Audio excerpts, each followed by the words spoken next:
एक अत्यंत जरुरी आणि महत्त्वाची सूचना सर्वांसाठी. थोडा आवाजात डिस्टर्बन्स आहे. एक जरुरी आणि महत्त्वाची सूचना आम्हा सर्वांसाठी, एक आनंदाची बातमी.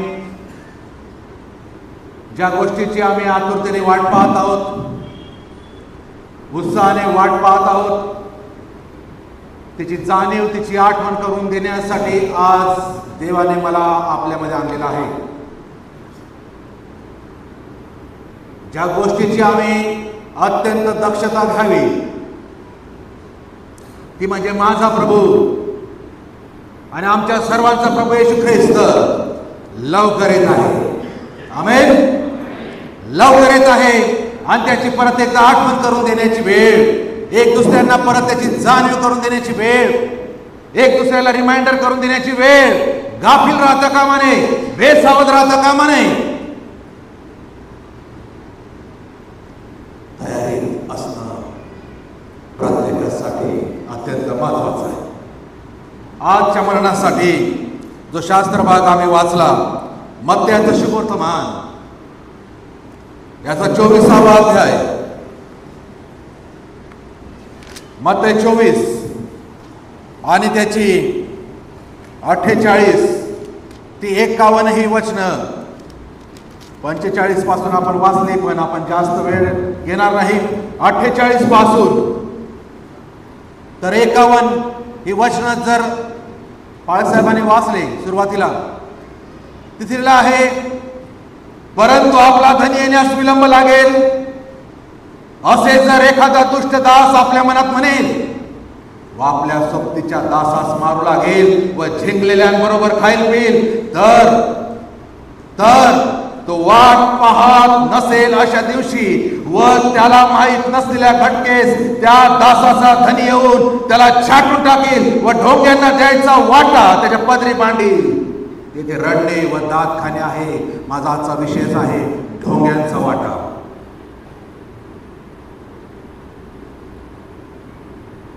काय आहे हा ढोंग्यांचा वाटा? हे ढोंगी कोण आहेत?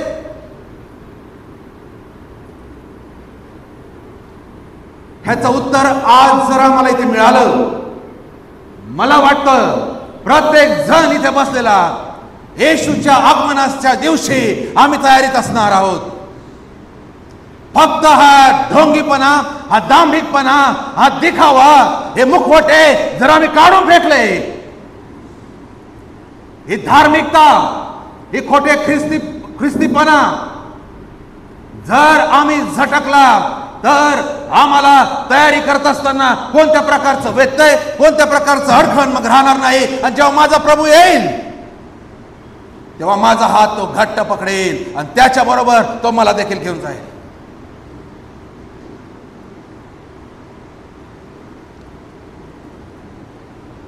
या ठिकाणी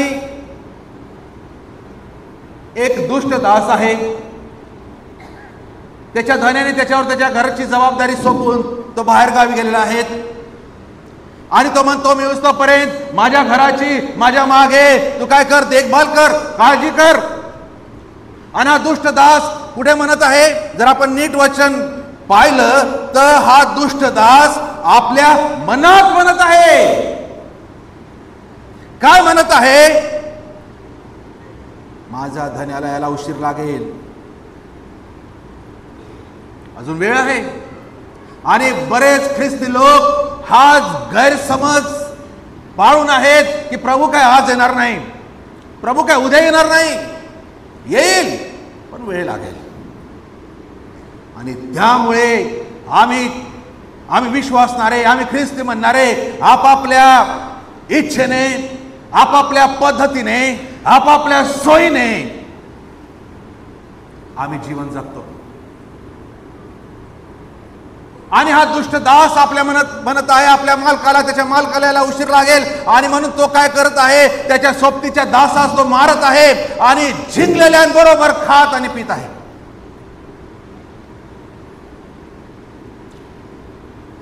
हा जो शब्द आहे, मला नेहमी जेव्हा मी वाचतो तेव्हा मला हसू येतं, नाही का? झिंकलेल्यांबरोबर.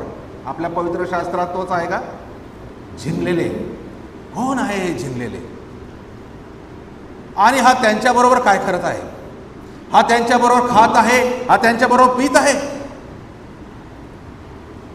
झिंगलेल्यांविषयी सांगायचं तर भरपूर नीतिसूत्रात वचन आहे, वेळ नाही. जे दारूच्या नशेत आहे, जे व्यसनामध्ये आहे, जे वेगळ्याच विश्वात आहे, त्यांना स्वर्गही नको, त्यांना नरकही नको, त्यांना पृथ्वीचंही वातावरण नको, त्यांना मधलंच ऍटमॉस्फिअर हवं आहे. धुंदी चढलेले त्यांच्या डोळ्यांवर. झिंगलेले हे वेगळ्याच विश्वात असतात आणि म्हणून हा झिंगलेल्यांबरोबर आहे आणि त्याला दोषण लावत आहे की तो खात पीत त्यांच्या बरोबर आहे. आणि जेव्हा त्याचा धन येईल तेव्हा तो त्याला माहित नसलेल्या दिवशी तो येईल आणि जेव्हा तो येईल तेव्हा तो काय करेल, तो त्याला खापून टाकेल, तो त्याला छाटून टाकेल.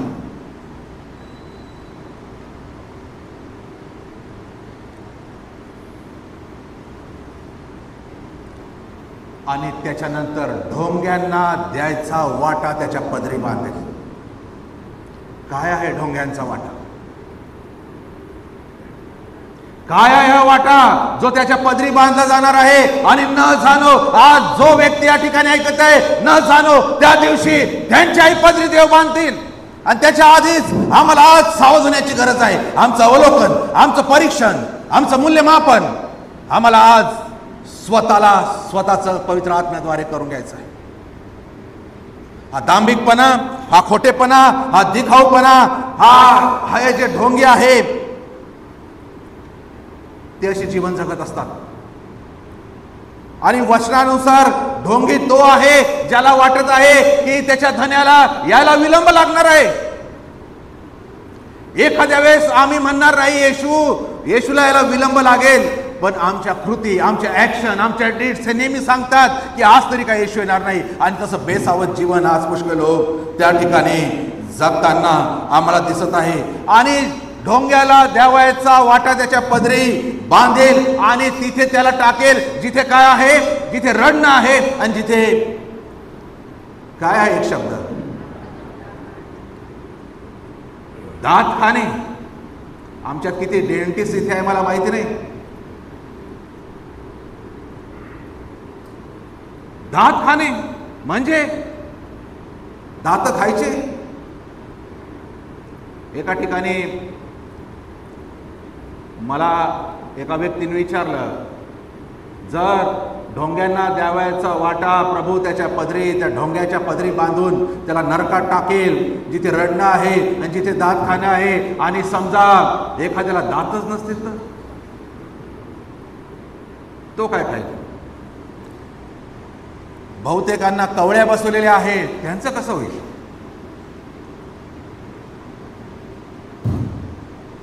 मी म्हटलं घाबरू नका, चिंता करू नका. जरी पृथ्वीवर असताना आपले दात नसणार, दात पडलेले आहेत, कवळ्या बसवलेल्या आहेत, पण जो ढोंगी तिथे जाईल त्याला नवीन दात येतील, तो ते खाईल, परत नवीन येतील, परत तो खाईल, परत नवीन येईल, हे चालूच राहील. तिथे डेंटिस्टचा खर्च नाही.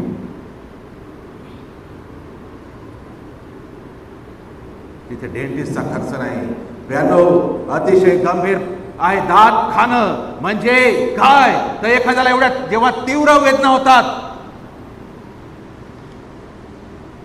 तीव्र दुःख होतं, वेदने पलीकडचे वेदना जेव्हा होतात तेव्हा ती व्यक्ती असे करत दात खाते, जोरात आवेशाने स्वतःला ओरबडून घेते, जीभ चावते.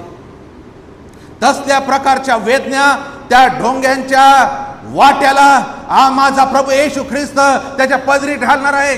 कारण त्याने त्याचा धनी येण्यास विलंब लागेल हे जरी तो जाहीर बोलत नाही, पण तो आपल्या मनात म्हणत आहे.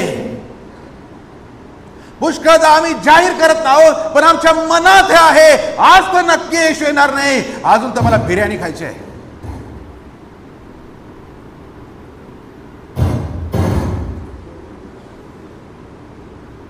आज येशू येणार नाही असं आमच्या मनात, आमच्या कृतीने आम्ही पुष्कळदा ते दाखवित असतो.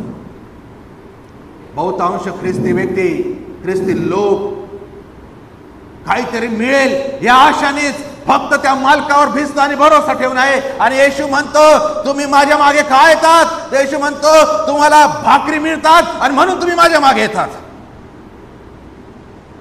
चिन्ह चमत्कार फक्तच पाहिला नाही, तर तुम्हाला भाकरी मिळतात म्हणून तुम्ही माझ्या मागे येतात. अत्यंत विचार करण्यासारखी गोष्ट आहे प्रियांनो. माझा येशू जेव्हा येईल तेव्हा मी कोणत्या अवस्थेत असेल असे त्याला दिसून येईल. ही अत्यंत लक्षात घेण्यासारखी गोष्ट आहे. त्या दिवशी आमचा प्रभू नेमका अशा वेळेस येईल जेव्हा आम्हाला वाटत नाही तो येईल. त्या दासाला वाटत नसेल त्या घटकेस त्या वेळेस तो मालक येईल. आम्हाला किती अलर्ट हवं आहे राहणं, आम्हाला किती तयारीत आम्हाला राहणं गरजेचं आहे. रोज आमची तयारी होऊन आम्ही रेडी पाहिजे. जर माझा प्रभू आज आला तर मी त्याच्याबरोबर अवकाशामध्ये मी उचललं गेलं पाहिजे, मी त्याच्यासोबत जायला हवं आहे, माझा हात त्याने सोडू नये अशी भीती पाहिजे आणि असा एक कॉन्फिडन्स पाहिजे. मी त्याच्यासोबत जाईल म्हणजे जाईल. आमच्याकडे एक मिशनरी होत्या स्वीडिश, ओल्गा नावाच्या, वयोवृद्ध होत्या आणि ज्या बंगल्यात ते राहायचे असं वर मोठा टेरेस होता, वर चढून बाहेरून एक जिना होता लोखंडी. त्या रोज सकाळी आपल्या सुटकेस भरायच्या आणि त्या टेरेसवर वर जायच्या. काय तुम्ही असं का करताय? त्यांना कोणी विचारलं ते म्हणायचे मेरा प्रभू आने वाला है, मुझे लेने आने वाला है. आता साहजिक काही सुटकेस भरायची गरज नाही, स्वर्गात काही कपडे घेऊन जायचे नाही. तसं असतं तर कपडे कमीच पडले असते आपल्या बहिणींसाठी, नाही का? इतक्या तयारी की प्रभूला म्हटलं असतं जरा थांब, अजून आमची तयारी झाली नाही.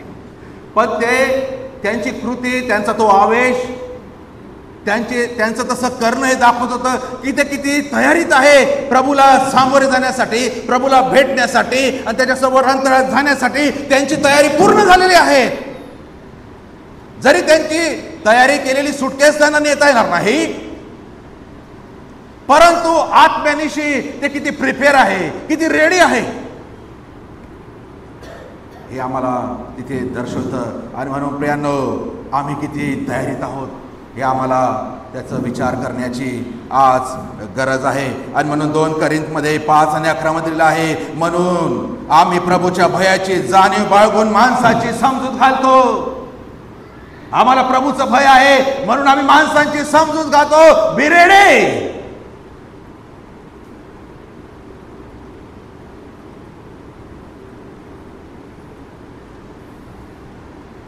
नाहीतर आमचा मालक आम्हाला छाटून टाकेल.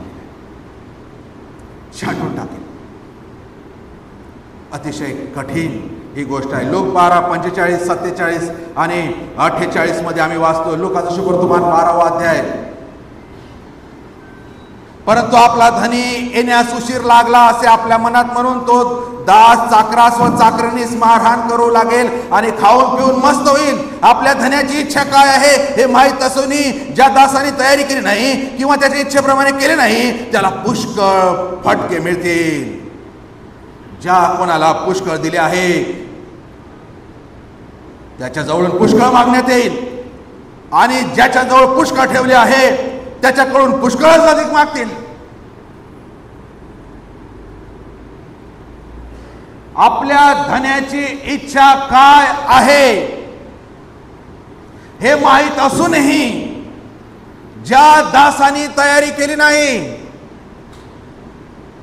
आम्हाला आमच्या धन्याची इच्छा माहिती आहे. आमच्या धन्याने सांगितलेलं आहे, आमच्या मेंढपाळाने सांगितलं आहे, पहा आम्ही लवकर येतो. ज्याला त्याला ज्याच्या त्याच्या कर्माप्रमाणे देण्यास माझ्याजवळ प्रतिफळ आहे. आम्हाला माहिती आहे आमच्या धन्याची इच्छा काय आहे. आम्हाला माहिती आहे त्याच्या इच्छेप्रमाणे करणं म्हणजे काय आणि तसं न केल्यामुळे त्याचं प्रतिफळ काय. आणि जेव्हा आमचा धनी येईल आणि जो दास त्याच्या इच्छेप्रमाणे त्याला करताना आढळला नाही त्याला काय लिहिलं आहे, पुष्कळ फटके मारण्यात येईल. उजवीकडचे डावीकडचे शेरडातले मेंढरातले माझे आशीर्वादित हो, अहो शापग्रस्त हो. येशू सांगतो माझ्यापासून निघून जा. कॅटेगरी केलेली आहेत शेरडांची आणि मेंढरांची. माझा येशू आमच्याविषयी इतका आवेशी आहे, एवढं आमच्यावर प्रेम करतो आणि त्याला वाटतंच की आम्ही त्याच्या बरोबर जावं आणि म्हणून तो विलंब लावत आहे. जर तो आता आला तर आमची परिस्थिती काय असेल? आणि तो आम्हाला ही तयारीची वेळ देत आहे. आणि आम्ही ख्रिस्ती लोक, पुष्कळ मंडळांमधले लोक आज ही वेळेचा सदुपयोग करण्याऐवजी वेळ घालवत बसलेले आहोत. मंदिरं ओसाड पडत चाललेली आहेत. देवाचा आवेश, तो प्रामाणिकपणा आम्ही काल पाहिलं दाविदासारखा. देवाची इच्छा काय आहे? आम्ही त्याच्या मंदिरी असावं. आज मंडळीमध्ये ज्या घटना, ज्या गोष्टी चालतात प्रियानो, अतिशय लाजिरवाण्या आणि आम्हाला अशा गोष्टी पाहायला मिळतात. आणि आम्ही बघतो आमचा प्रभू येईल, जेव्हा तो या जगामध्ये होता त्याच्यावर वाईट आरोप करण्यात आले. जेव्हा त्याला धरून त्याला मारण्यासाठी, वधण्यासाठी घेऊन चालले होते, त्याची अवहेलना केली. त्याचे दाढीचे केस धरून उपटले, त्याचे डोळे बंद करून त्याला चपडाक्या मारल्या, त्याच्या तोंडावर थुकले. त्याला कधीच राग आला नाही. वाचलं का आपण? त्याला राग आला. वधस्तंभावर त्याचे हाल हाल करून त्याला मारण्यात आले तरी त्याला राग आला नाही. तो त्यांच्यासाठी क्षमा मागतो. माझ्या प्रभूला एकदा राग आला, एकदा राग आला. तो त्याच्या बापाच्या मंदिराच्या आवेशाप्रती त्याला राग आला, कारण त्याच्या पित्याच्या घराला, मंदिराला त्या लोकांनी त्यावेळेस लुटारूंची गुहा बनवली होती. तिथे क्रय विक्रय करणारे लोक तिथे बसले होते. येशू हे सहन करू शकत नाही, येशू हे पाहू शकत नाही. अरे तुम्ही तयारीत व्हायला होतं. तुम्ही हे काय कोणते उपद्व्याप तुम्ही करत बसलेले आहात? हे मंदिर हे देवाचं आहे, माझ्या पित्याचं आहे आणि इथे त्याची भक्ती आराधना तिथे करण्याचं ठिकाण आहे. येशूची उंची जवळपास 33 वर्षात असताना 6 फूटच्या जवळपास असावी. धडधाकट व्यक्तिमत्व येशूचं होतं. त्याने काय केला? एका दोराचा कोरडा केला आणि चापकाप्रमाणे त्या मंदिराच्या द्वाराशी असलेले हे सगळे जे बिझनेस तिथे लावलेले होते, त्या सगळ्यांचे चौघडे, सर्वांचे टेबल, जे काय होते, कबुतरांचे पिंजरे उलटे करून दिले. पैशांची देवाण घेवाण करणाऱ्यांना ते पिटाळून लावलं. तर मग तो माझ्या पित्याचं घर, माझ्या पित्याचं मंदिर, तेव्हा त्याला राग आला. प्रियानो, जर आम्हाला येशूच्या प्रीतीने आम्हाला वेश दिलेलं असेल तर आम्हाला अयोग्य गोष्टीसाठी नेहमी सात्विक राग यायला हवा. राग येणं वाईट नाही, येशूलाही राग आला, पण तो सात्विक आणि धार्मिक राग असा. येशूसाठी असावा, देवासाठी असावा, चांगल्या गोष्टीसाठी असावा.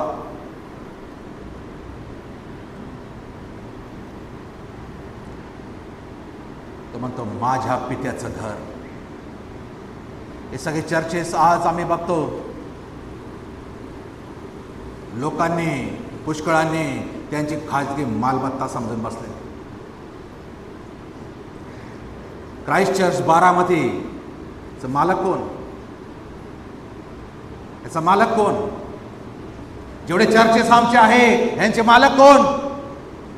या चर्चचे ट्रस्टी मालक नाही, याचा मालक येशू आहे. आम्ही फक्त व्यवस्थापन चालवण्यासाठी नेमलेले आहोत, जबाबदारी दिलेली आहे. आणि म्हणत ज्याच्याकडे पुष्कळ दिले त्याच्याकडून पुष्कळ हिशोब घेण्यात येईल. कठीण आहे हिशोब देणं. आणि म्हणून हे येशूच्या पित्याचं घर म्हणजे, आमच्या पित्याचं घर म्हणजे स्वर्गीय पित्याचं, आमच्या बापाचं घर आहे. आणि त्याच्या शिस्तीत, त्याच्या विधिनियमात, त्याच्या पावित्र्यात, त्याच्या आज्ञेत गोष्टी सर्वत्र होणं गरजेचं आहे. पुष्कळांनी मला पाळक साहेबांनी आता सांगितलं, फार आनंद वाटला.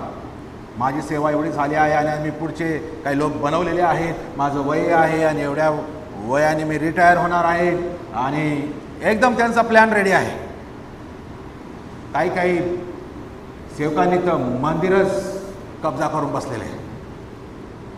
येशूच्या पित्याचं नाही, माझ्या बापाचं मंदिर आहे सांगून कब्जा. कोण आहे? कोण आहे तुम्ही? त्यांनी श्वास ठेवलेले चालू म्हणून आहे. ज्या दिवशी बंद करल संपलं. मंदिरांचे कब्जे घेतले तर घेतले, वरून सोबतीच्या दासाच ते मारत होते. आपण पाहिलं दुष्ट दास. आपल्या हाताखाली जे कोण आहे, आपल्यासोबत जे शिकत आहे, मग त्यांचं शिक्षण काय आहे, त्यांचं वय काय आहे, त्यांचं पद काय आहे, त्यांचं स्टेटस काय आहे, त्याप्रमाणे आम्हाला कोणाला ट्रीट करायचं नाही. आम्ही ख्रिस्तात एकमेकाचे बंधू आहोत, एका रक्ताचे आहोत, एका नात्याचे आहोत. आणि म्हणून सगळ्यांशी प्रेमाने, सगळ्यांशी आदरांशी वागणं, स्वतःपेक्षा इतरांना आदर देणं येशू आम्हाला शिकवतो. पण आमच्या हाताखाली आमच्या सोबतीच्या दासाचा आम्ही छळ करतो प्रियांनो, त्याला फटके चुकणार नाही. आमच्या हाताखाली जो काम करतो, मग तो ज्युनियर असेल, जो कोणी असेल प्रियांनो, त्याला आम्हाला मजबूत करायचं आहे, प्रभूमध्ये स्ट्रॉंग करायचं आहे. तो दिवस येत आहे. पाळक साहेब म्हणे 10 वर्षांनी सेवक सापडायचे नाही, पाळक सापडायचे नाही. अशा वेळेस आमचं कर्तव्य अधिक होतं की प्रभूसाठी, येशूसाठी आम्ही तयार व्हायचं आणि इतरांना तयार करायचं. कारण आमचा येशू लवकर येत आहे. 2000 वर्ष होऊन गेली, त्यांनी सांगितलं, पण आम्ही लवकर येत आहे. म्हणतो काय नाही, हो नाही येत, ही दया आहे आमच्यावर. तो येत नाही अजून, कारण आम्हाला वेळ देत आहे तो. आज तरी उद्या तरी हा माझ्याकडे येईल, माझ्यासोबत चालण्याचा निश्चय घेईल. आम्ही बघतो पवित्र शास्त्रामध्ये कुठेही तयार व्हा किंवा तयार होत आहे असं लिहिलं नाही. पवित्र शास्त्रात कुठेही तयार व्हा किंवा तयार होत आहे असं आम्हाला आढळत नाही. कारण आमचा येशू, माझा येशू जे तयारी करत आहे त्यांच्यासाठी नाही, तर ज्यांची तयारी झाली आहे त्यांच्यासाठी येणार आहे. जे तयारी करत आहे ते एक्सक्यूज देत आहे, कारण देत आहे. पण ज्यांची तयारी झालेली आहे, किती वेळ अजून घ्याल तयारी करायला? जे तयारी करत त्यांची तयारी कधीच पूर्ण होत नाही. आणि म्हणून जे तयार आहे त्यांच्यासाठी, त्या लोकांसाठी माझा येशू येणार आहे. पापी लोकांसाठी, पतन पावलेल्या लोकांसाठी, मागे फिरलेल्या लोकांसाठी येशू चोरासारखा येणार आहे. भीती आणि दहशत. परंतु जे त्याची वाट पाहत आहे, तयारीत आहे, त्यांच्यासाठी तो वरासारखा येणार आहे. जसा चोर कधी त्याची भीती असते, तो डाका टाकतो, लुटून नेतो, तो घर मालक, त्या घरातील लोक दहशतीमध्ये असतात. आता आमचं काय होईल? आणि म्हणून आम्हाला तयारीत राहणं गरजेचं आहे. येशू म्हणतो, दोघे जण एका शेतात असतील, दोघे जण एका बाजेवर असतील, दोघे जणी जात्यावर दळत असतील, एकाला घेतले जाईल आणि एकाला ठेवले जाईल. हे निवडलेल्या लोकांचं एक दर्शक आहे. 50-50 आहे. दोघातला एक, 10तल्या 5 मूर्ख कुमारी आणि शहाण्या कुमारी, अर्ध्या अर्ध्या. किती कठीण आहे. जर 100 आहे तर 50 जातील. मी काल म्हटलं, स्वर्गाला द्वार आहे, नरकाला दार नाही. स्वर्गामध्ये एक कसा तरी आज जाईल, नरकामध्ये लोंढे कडेवरून लोटले जातील. आणि म्हणून जर निवड अशी आहे, आमचा नंबर कुठे लागेल? शेरडात लागेल, मेंढरात लागेल. त्या दिवशी आमचा प्रभू म्हणेल, मी तुम्हाला खचित सांगतो, मी तुम्हाला ओळखत नाही. अरे दुष्ट दासा, माझ्या पुढून चालता हो, मला तुझ्या नावाने मी संदेश दिले, गीत गायले, चमत्कार केले, अद्भुत कृत्य केले. येशू म्हणतो मला माहिती नाही. मग येशूला माहिती नाही, मग कोणाच्या नावाने केले, कोणासाठी केले?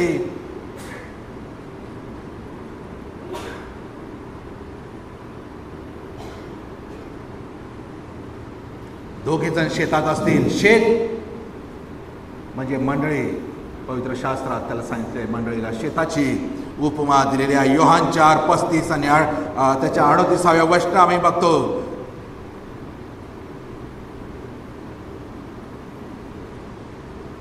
प्रकटीकरण 3 आणि 11 मध्ये लिहिलं आहे, येशू म्हणतो मी लवकर येतो, तुझा मुकुट कोणी घेऊ नये म्हणून जे तुझ्या जवळ आहे ते दृढ धरून राहा. काय आहे माझ्या जवळ जे मला दृढ धरून राहायचं आहे? हा कोणता मुकुट आहे जो मला दृढ धरून ठेवायचा आहे? आणि ही काय वारसाने मिळालेली इस्टेट नाही, बक्षीस नाही, हे मला कमवावं लागणार आहे. माझ्या पप्पांनी माझ्या आजोबांनी काही सत्कृत्य केले आणि त्यामुळे मला मिळणार असं नाही. माझं मला कमवायचं आहे, माझं मला मिळवायचं आहे. आणि म्हणून माझा प्रभू जो लवकर येणार आहे त्या दिवशी तुझा मुकुट कोणी घेऊ नये, जे तुझ्या जवळ आहे ते दृढ धरून राहा. काय आहे माझ्या जवळ ज्यामुळे मला मुकुट मिळणार आहे? आणि कोणत्या गोष्टी माझ्या जवळ आहे ज्या मला ओळखून त्या अधिक घट्ट धरून ठेवायचे आहे? न जाणो मी त्या घट्ट धरून ठेवल्या नाही तर माझ्या ऐवजी तो मुकुट दुसऱ्याला देण्यात येईल.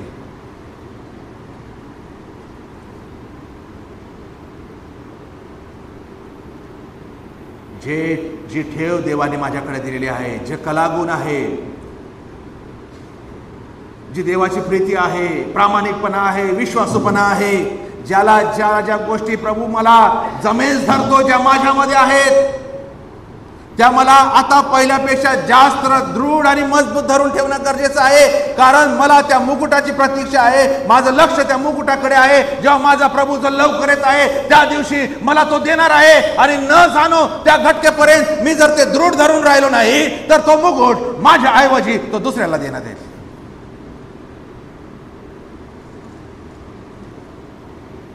येशूचे आगमन वलांडण्याच्या सणाप्रमाणे आहेत.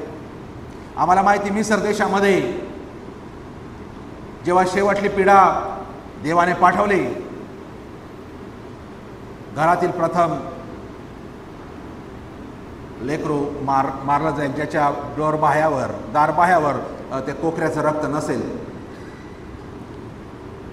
एका बाजूला त्या वलांडण्याच्या दिवशी एका बाजूला आनंद आहे, सुटकेचा आनंद आहे, एका बाजूला देवाला भेटण्याचा आनंद आहे, एका बाजूला वचनदत्त देशात जाण्याचा आनंद आहे, एका बाजूला सेलिब्रेशन आहे, दुसऱ्या बाजूला अंतविधी होत आहे, दुसऱ्या बाजूला मरण चाललेलं आहे, दुसऱ्या बाजूला शोक आहे, दुसऱ्या बाजूला ऊर बळून घेणं आहे, दुसऱ्या बाजूला जोरात रडणं तिथे चालू आहे, हाहाकार पसरलेला आहे.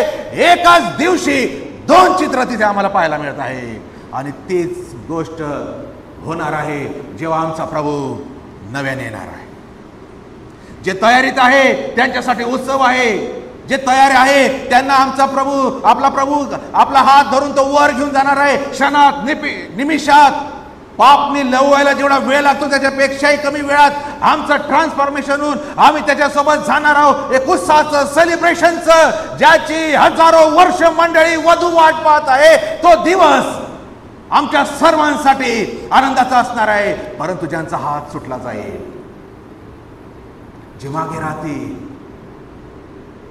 त्यांच्यासाठी जे मिसर देशात झालं त्या दिवशी ती वेळ येणार आहे. आता ओरबाडून फायदा नाही, आता पश्चाताप करून फायदा नाही,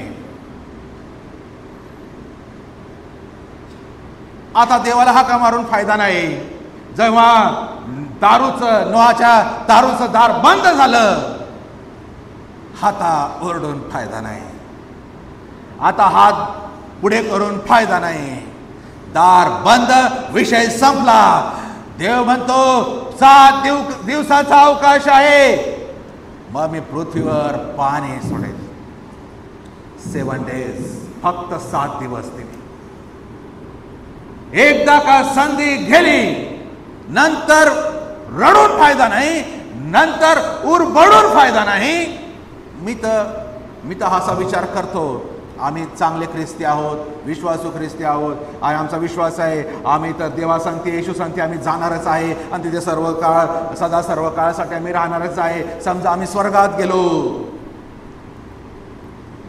आम्ही पाहिलं आमच्या आजूबाजूला, अरे आम्ही एकटे झालो आमच्या परिवारातून,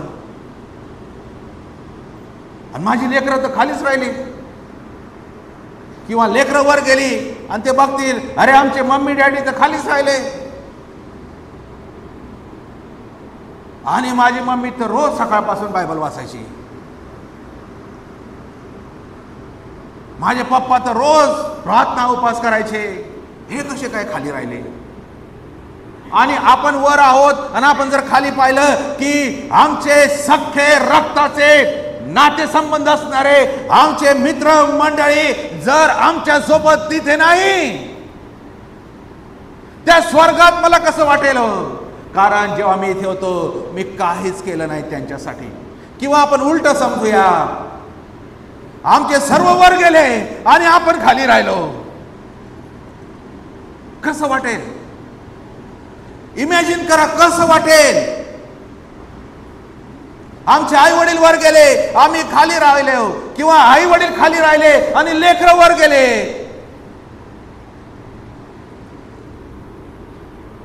कसा भयंकर दिवस तो असेल. आणि म्हणून येशू आला नाही अजून. ही आमच्यावर केलेली दया आणि कृपा आहे, कारण आम्ही तयार नाही. हृदयावर हात ठेवून सांगा, आज इथे आम्ही आलेलो असताना आमच्या बरोबर आमची लेकरं, आमचा पूर्ण परिवार आहे किंवा नाही. असेल तर धन्य आहे देवाचं नाव, जे असे कुटुंब ज्याने ठेवलेले आहे. पण नसेल प्रियांनो, शोकांकित आहे. आज पण संधी आहे. घरी गेल्यावर निश्चय करा, अरे असं समजू नका येशू येणार नाही इतक्यात, पण असं समजा येशू का आला नाही, कारण माझा परिवार पूर्ण वाचावा आणि त्याने माझं पूर्ण कुटुंब त्याच्यासोबत न्यावं, म्हणून येशू आला नाही.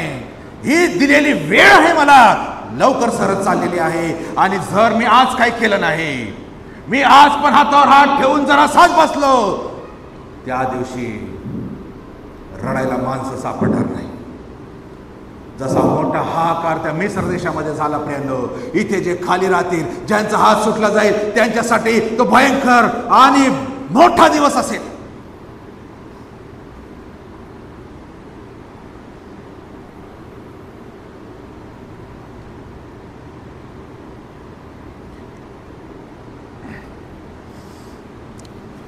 कोणीतरी वाचा इब्री 9:28.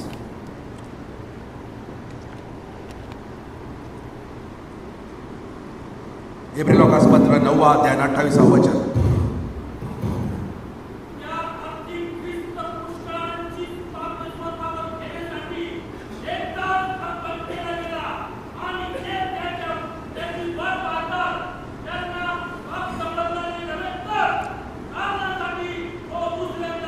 जे त्याची वाट पाहतात त्यांना तारणासाठी तो दुसऱ्यांदा दिसेल. कोणाला दुसऱ्यांदा दिसेल? जे त्याची वाट पाहतात. का आम्ही वाट पाहत आहोत? R we waiting? मी पहिल्याच म्हटलं, एक आनंदाची बातमी आहे, एक महत्वाची सूचना आहे, आणि ती म्हणजे माझा येशू, आमचा प्रभू येशू ख्रिस्त लवकर येत आहे. का आम्ही त्याची वाट पाहत आहोत? आणि जे त्याची वाट पाहत आहे त्यांना तारणासाठी तो दुसऱ्यांदा दिसेल. प्रथम येशू आला बाळ म्हणून, पापी लोकांना तारण्यासाठी आला. आता दुसऱ्या वेळी जे त्याची आशेने वाट पाहत आहे त्यांच्यासाठी येणार आहे. पहिले सर्व जगासाठी आला. कोणती जात, कोणता धर्म, कोणता पंथ नाही, सर्व मानव जातीसाठी माझा येशू, आमचा येशू बालरूपी धरून अवतरला या जगामध्ये. पण आता तसं नाही. आता निवड आहे. आता जो त्याची आशेने वाट पाहत आहे, जो तयार आहे, त्याच्यासाठी आमचा येशू येणार आहे. प्रियांनो, हा दोन भेद आम्ही समजलं पाहिजे. पुष्कळ ख्रिस्ती लोकांना नाताळ समजतो. आमचा येशू सर्वांसाठी बाल म्हणून आला. अहो, आता तो बाल म्हणून नव्हे आणि सर्वांसाठी नव्हे, तर आता फक्त त्याची वाट पाहणाऱ्यांसाठी येणार आहे. किती भयंकर आणि किती विचार करण्यासारखी गोष्ट आहे, दखल घेण्यासारखी गोष्ट आहे. एम्प्लिफाईड जे वर्जन आहे बायबलचं त्याच्यामध्ये लिहिलेलं आहे इब्री 9:28, जे जिज्ञासेने व धीराने सतत त्याच्या आगमनाच्या आशेने प्रतीक्षा करतात अशा लोकांसाठी तो येत आहे. परत मी सांगतो, जे जिज्ञासेने व धीराने सतत त्याच्या आगमनाच्या आशेची प्रतीक्षा करतात त्यांच्यासाठी माझा येशू येणार आहे. जिज्ञासा, आशा, सतत. मग समजा आता माझा येशू आला, मी जिज्ञासेने आशेने सतत तयार होऊन असलेला त्याला आढळेल काय? अहो, चांगल्यांचे हात सुटले जाते. ज्यांना वाटतं मी स्वर्गात जाईल ना, त्यांनाही शॉक बसेल मी स्वर्गात गेलो नाही म्हणून. ज्याने भूत काढले ना आयुष्यभर, त्यांना भूतासंतीत राहावं लागेल नंतर.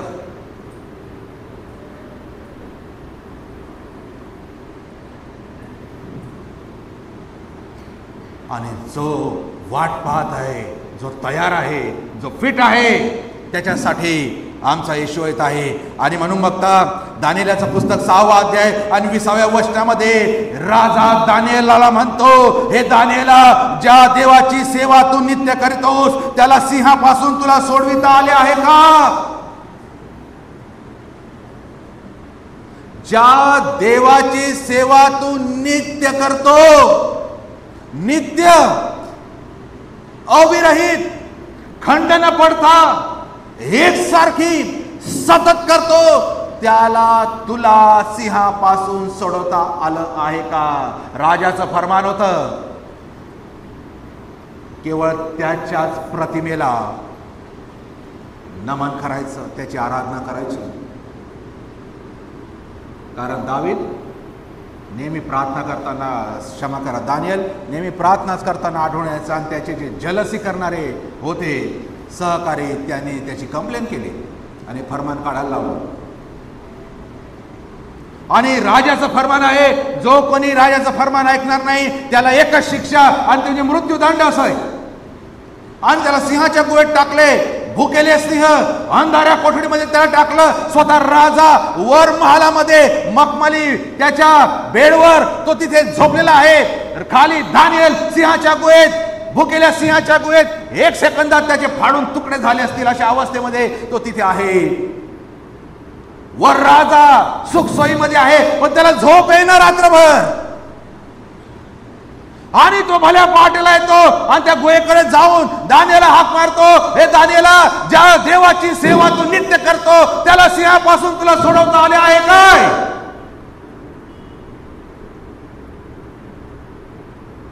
दानिएल देवाची नित्य सेवा आणि उपासना करणारा होता 24 तास. आणि असं लिहिलं आहे, त्याला काही इजा झाल्याचे दिसून आले नाही. आमेन. त्या सिंहाची अवकात नाही. एक खरोच देखील दाण्याच्या अंगात, एक नख सुद्धा.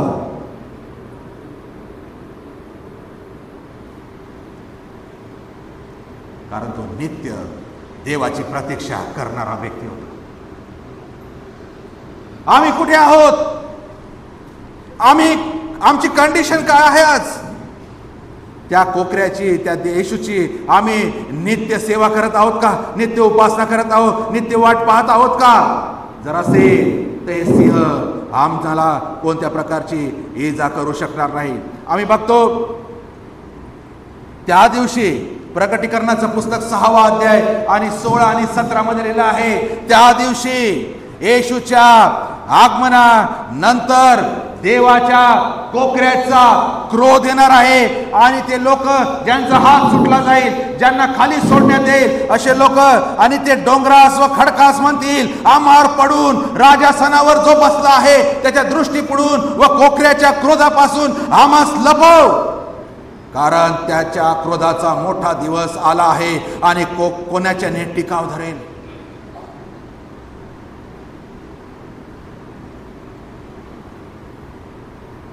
कदाचित त्यावेळेला संकटाच्या काळात आश्रयासाठी, सुरक्षतेसाठी कोणतेच ठिकाण उरणार नाही, लपायला ठिकाण उरणार नाही. त्या डोंगरांना म्हणतील, खडकांना म्हणतील आमच्यावर पडा, म्हणजे आम्ही मरू, मरता पण येणार नाही, सुसाईड करता येणार नाही.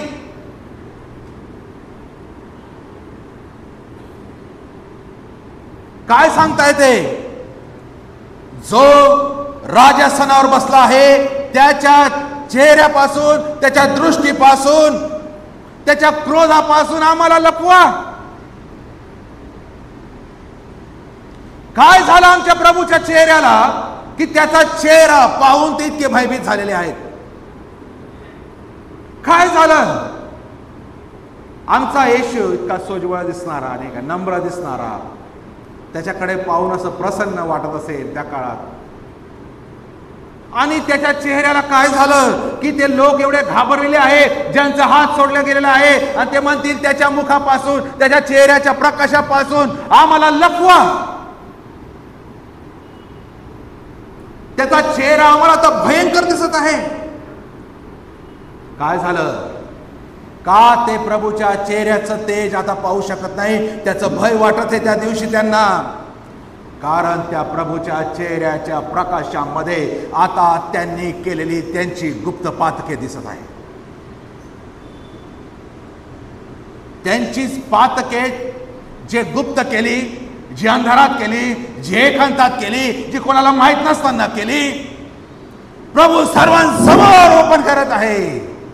आणि म्हणून स्तोत्र 90 आणि 8 मध्ये लिहिलं आहे, तू आमचे अपराध आमच्या पुढे ठेवले आहे, आमची गुप्त पातकी आपल्या मुखप्रकाशात ठेवली आहे.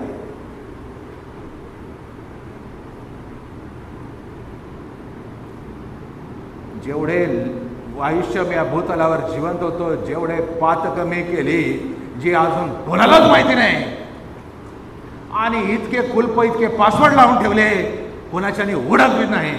तो फोन उघडतो का?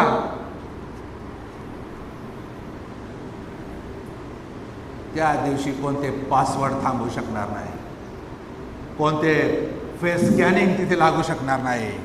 त्या दिवशी सर्व ओपन आहे. प्रभूच्या चेहऱ्याच्या प्रकाशामध्ये आमची गुप्त पातके, जितक्या वर्ष आम्ही कुरवाळत बसलो, लपवत आलो, सेफ्टी ठेवत आलो, ती एक दिवशी म्हणजे त्या दिवशी सर्वांसमोर ओपन होणार आहे. आणि म्हणून त्यांना भय वाटत आहे, भीती वाटत आहे.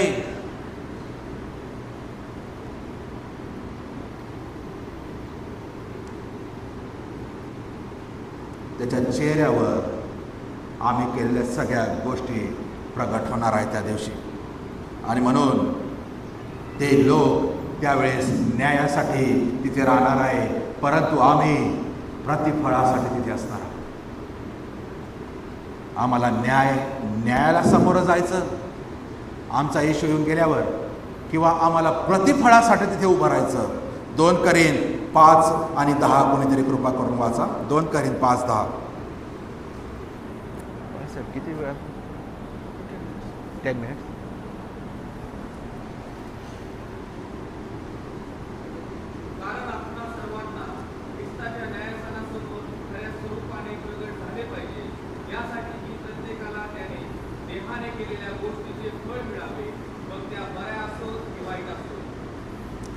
आम्हाला प्रतिफळासाठी बरे असोत किंवा वाईट असो त्या दिवशी आम्हाला उभं राहायचं आहे. यहुदाचं पत्र 21वं वचन लिहिलं आहे. यहुदाच्या पत्राच्या 21व्या वचनात दिलं आहे, प्रभू येशू ख्रिस्ताच्या दयेची मार्ग प्रतीक्षा करीत राहा. या ठिकाणी यहुदा जे लिहित आहे त्या ठिकाणी येशू ख्रिस्ताचं आगमन असं तो लिहित नाही, तर तो प्रभू येशू ख्रिस्ताची दया असं लिहित आहे. कारण प्रभू येशू ख्रिस्ताचं आगमन ही आमच्यासाठी दयाच आहे. आणि प्रभू का आज अजून आला नाही, ही त्याची दया आहे. आतापर्यंत आमचा प्रभू आमच्यासाठी दयाळू बनून राहिला, आणि त्याच्या आगमनाच्या वेळेस आमच्यासाठी तो दयाळू बनून राहील.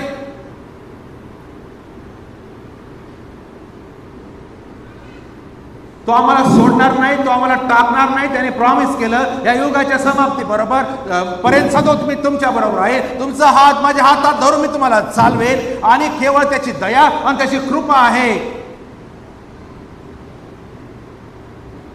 आमच्या धार्मिकतेमुळे आम्ही वाचणार नाही. आम्ही काही चांगले कृत्य केले म्हणून आम्ही वाचणार नाही. चांगले कृत्य करणं यासाठीच मनुष्य ओळखला जातो. जनावरांमध्ये मनुष्यांमध्ये हाच फरक आहे की मनुष्य चांगले कृत्य करतो. मग आम्ही काय मोठी गोष्ट करणार आहेत? आमची धार्मिकता, आमचे नीतिमत्व त्या दिवशी आम्हाला वाचवणार नाही, तर येशूची कृपा, येशूची दया आम्हाला वाचवेल.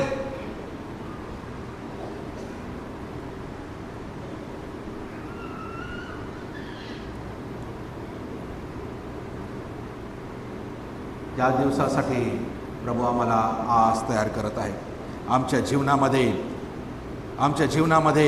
आमचे गर्व, अहंकार हे पर्वतरूपी ज्या गोष्टी आहेत. आम्ही बघतो जखर्याचं पुस्तक याचा 4था अध्याय आणि 7व्या वचनामध्ये लिहिलेला आहे की हे पर्वता, हा जो पर्वत आहे, कोणीतरी वाचा कृपा करून. जखर्याचं पुस्तक 4था अध्याय आणि 7वं वचन.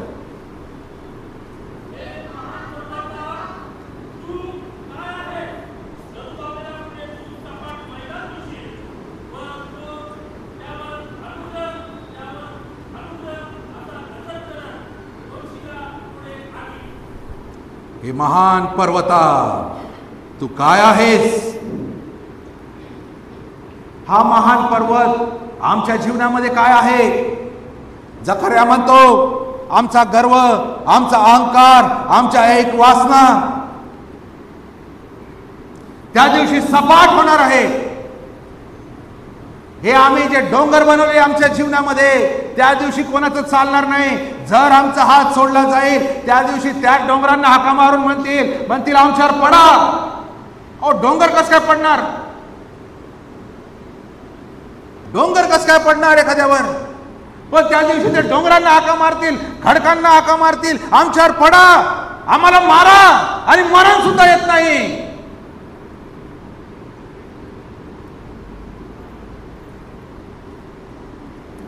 त्या दिवशी फक्त दयाच वाचू शकते. स्तोत्र 108 आणि 4 मध्ये तुझी दया आकाशाहून उंच आहे, तुझे सत्य गगनापर्यंत आहे. ते पहिले तेसलोनिकरास पत्र 4था अध्याय 16 आणि 17 मध्ये लिहिले आहे. कारण आज्ञाध्वनी, आद्य देवदूताची वाणी व देवाच्या तुतारीचा नाद होत असता प्रभू स्वतः स्वर्गातून उतरेल आणि ख्रिस्तामध्ये जे मेलेले आहेत ते पहिल्याने उठतील. नंतर जीवंत उरलेले आपण त्याच्याबरोबर प्रभूला सामोरे होण्यासाठी मेघारूढ असे अंतराळात घेतले जाऊ आणि तसे सदा सर्वदा प्रभूजवळ राहू. आज्ञाध्वनी, आद्य दूताची वाणी, देवाच्या तुतारीचा नाद, जशी वीज आकाशात चमकते एका सेकंदात, तसा प्रभू त्याचं येणं होणार आहे. आणि आम्ही आमच्या आधी जे विश्वासणारे गेले आहेत त्याला आपण म्हणतो झोपी गेलेले आहेत. आणि जर आपण तोपर्यंत राहू तर ते उठतील, आम्ही त्यांना आपल्या डोळ्यांनी पाहू. हा विश्वास आहे. कोणीतरी म्हटलं आहे, ख्रिस्ती लोकांनो, तुम्ही कशाला मरायला घाबरतात? कारण या जगामध्ये सैतान आम्हाला मरणाचाच भय दाखवतो आणि त्यामुळे देवाचा नाकार, येशूचा नाकार ख्रिस्ती लोक करतात. आणि तेव्हा पण शिक्के मारण्यात येईल, ह्याच बेसिसवर मारण्यात येईल, नाही तर रक्तसाक्षी व्हावे लागेल. आणि म्हणून ख्रिस्ती लोकांनो, तुम्ही मरायला कशाला घाबरतात? तुमच्या तर बायबलमध्ये लिहिलेलं आहे तुम्ही परत उठणार आहे. अरे मग उठणार आहे तर मरायला कशाला घाबरायचं? काही येऊ, किती संकट येऊ, जीव द्यायची वेळ येऊ, आम्हाला मरण थांबू शकत नाही, आम्हाला कबर थांबू शकत नाही.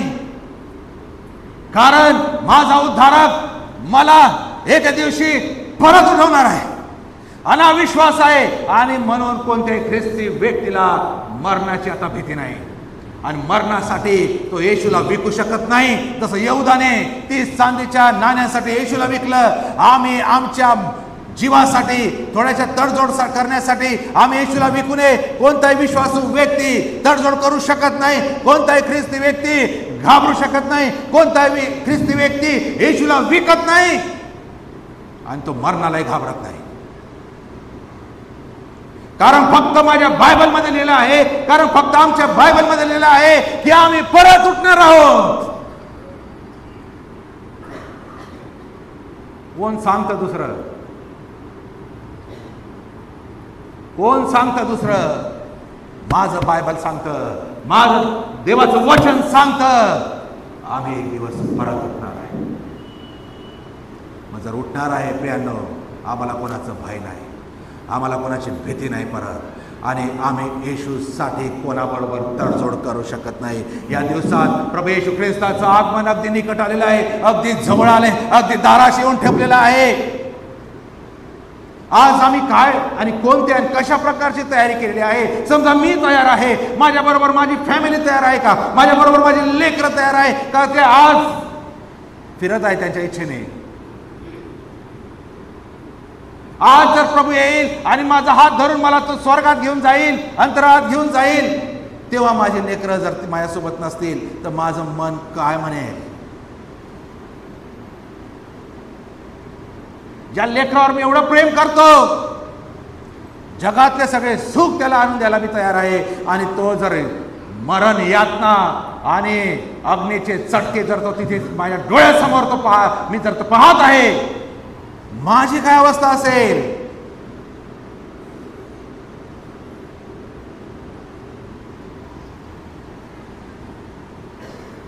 निदान त्या श्रीमंत व्यक्तीला काळजी होती आपल्या 5 भावांची, जे अजून जगात होते.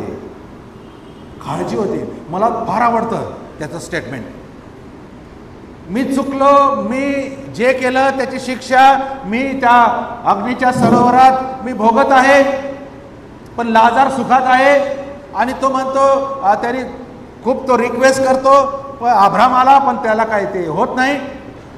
एक करंगळी पाण्याची थेंब बुडून माझ्या जिभेवर टाक, ती पण मिळत नाही. मग शेवटी तो विचार करतो आपल्या भावांसाठी. ही गोष्ट मला फार आवडली. अरे मला तर आता माझी डेस्टिनी ठरवून दिलेली आहेत अनंत काळासाठी, जिथे मरण पण नाही. मला आता हेच आहे. पण निदान माझे 5 भाऊ, माझे रक्ताचे भाऊ अजून माझ्या सारखेच वर जीवन जगत आहे, अजून बेफिक्र आहे, बेसावध आहे, गाफील आहे. त्यांना तरी त्या लाजराला पाठवून सांग. अब्राहम नाही म्हणत, त्यांना सेवक ठेवलेले आहेत, त्यांनी त्यांचं ऐकावं, त्यांनी त्यांचं ऐकावं. काय वाटतं? तिकडे जाऊन विनंती करण्यापेक्षा इथे अजून वेळ आहे, इथूनच का विनंती करू रे? तिथे गेल्यावर तो ऐकणार पण नाही, इथे ऐकेल. इथे आमचा देव ऐकेल. कान देऊन बसलेल्या माझ्या शब्दाकडे मी कधी बोलतो, कधी पश्चाताप करतो, कधी सांगतो की देवा माझी क्षमा कर, मी तयारीत नाही. देवा माझी क्षमा कर, माझी फॅमिली, माझी लेकरं, माझे आप्तजन अजून तयारीत नाही. बेसावध जगामध्ये जगाच्या राटीप्रमाणे जीवन जगत आहे. कधी होईल?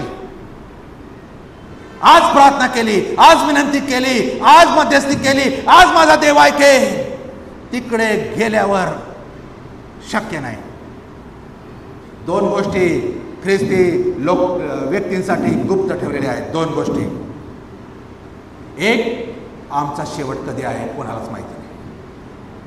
आणि 2, आमचा प्रभू कोणत्या घटकेला येईल हे पण माहिती नाही. का बरं? जर आम्हाला माहिती असतं, आम्हाला जर माहिती असतं माझा मृत्यू कधी होणार आहे, मी त्याच्या आदल्या दिवसात बऱ्याच हजा मजा केली असती, काही तासाला भजन करायला सुरुवात केली असती. आणि मला माहिती असतं येशू उद्या येणार आहे, तर रात्रीपासून मी डायरेक्ट गुडघ्यावर बसलो असतो, देवा माझी क्षमा कर वेळेवर.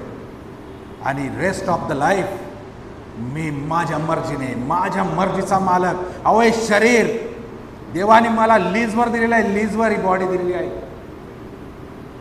काही काळापर्यंत वापरायला, तिची देखभाल करायला, तिचा उपयोग देवासाठी करण्याला, मदत करण्याला, आराधना करण्याला हे दिलेले आहे. मी तिचा उपयोग कसा करतो याचा हिशोब तेव्हा घेणार आहे, कारण ह्या बॉडीमध्ये देवाचा पवित्र आत्मा वास करतो आणि ते त्याचं मंदिर आहे आणि त्याचा हिशोब देव घेणार आहे. आणि म्हणून आज वेळ आहे, आज संधी आहे. जर येशू सोबत जायचं आहे प्रियांनो, आज केलेल्या प्रार्थना कधी व्यर्थ जाणार नाही.